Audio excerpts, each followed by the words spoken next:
In the previous video, we saw how to install QEMU KVM. In this video, we will see how to install Kali Linux with KVM to benefit from the native power.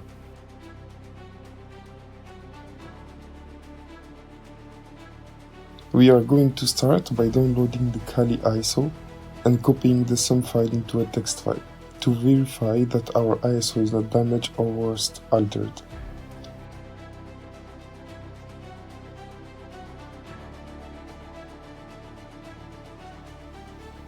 Once the ISO is ready and the SOM file is copied, we use the sha256sum command to compare the hash.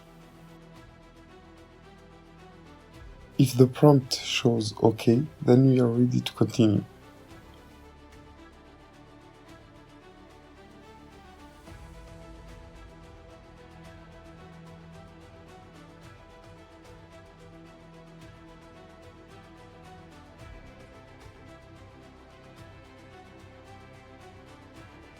Perfect.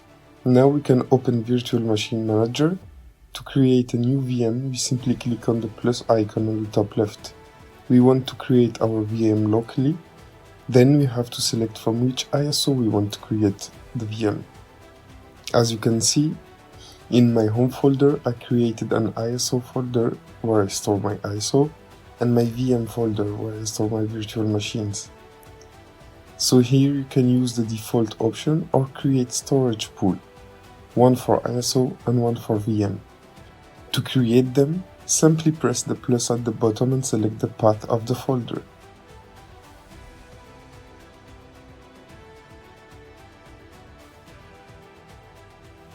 Once that's done, the ISO files appear and we can select it.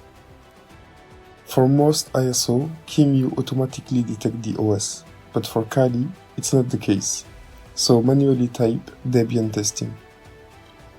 Then we allocate 4 GB of RAM and 4 cores. These depend on your system and your preference. We will choose now where the VM will be stored. For me, in the VM folder we mentioned previously. By clicking on the plus, we create the virtual disk of our VM. We allocate the necessary space, at least 20 GB. Once created, we select it.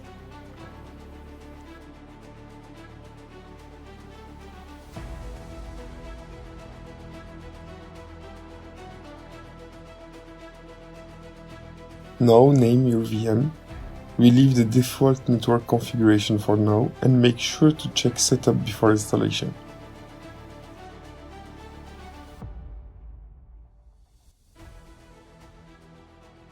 We leave everything with default value except in the CPU section. Make sure pass-through is checked and check manual CPU topology.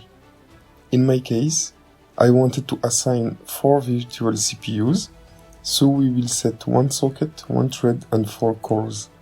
This is the most optimal way to take advantage of the native performance KVM offers.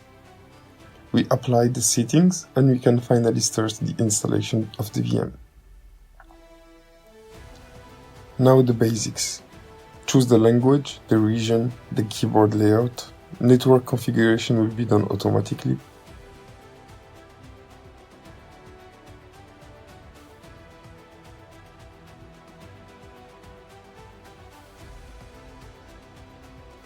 Enter a hostname, a username and a password, preferably stronger than mine.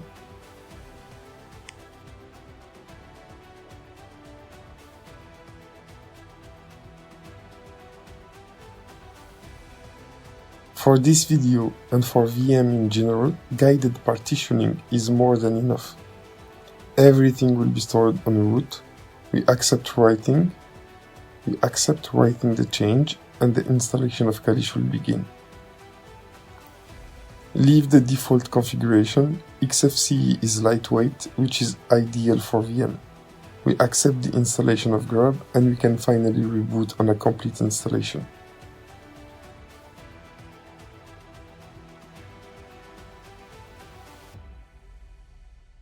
The first thing we will do is adjust the resolution to match our screen.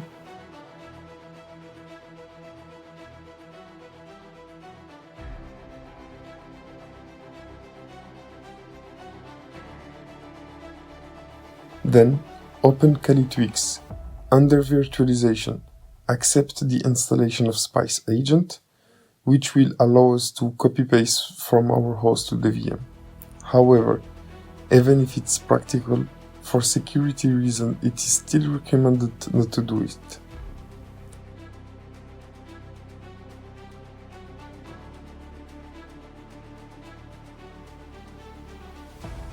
Finally, before doing anything else, update and full upgrade the VM.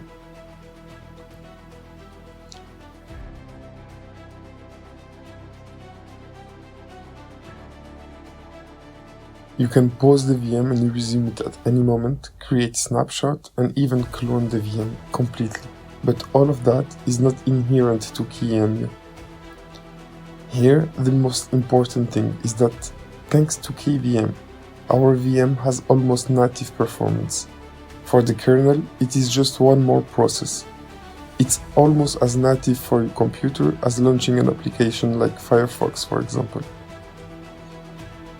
If you enjoyed this video, like, subscribe, and I'll see you in the next one.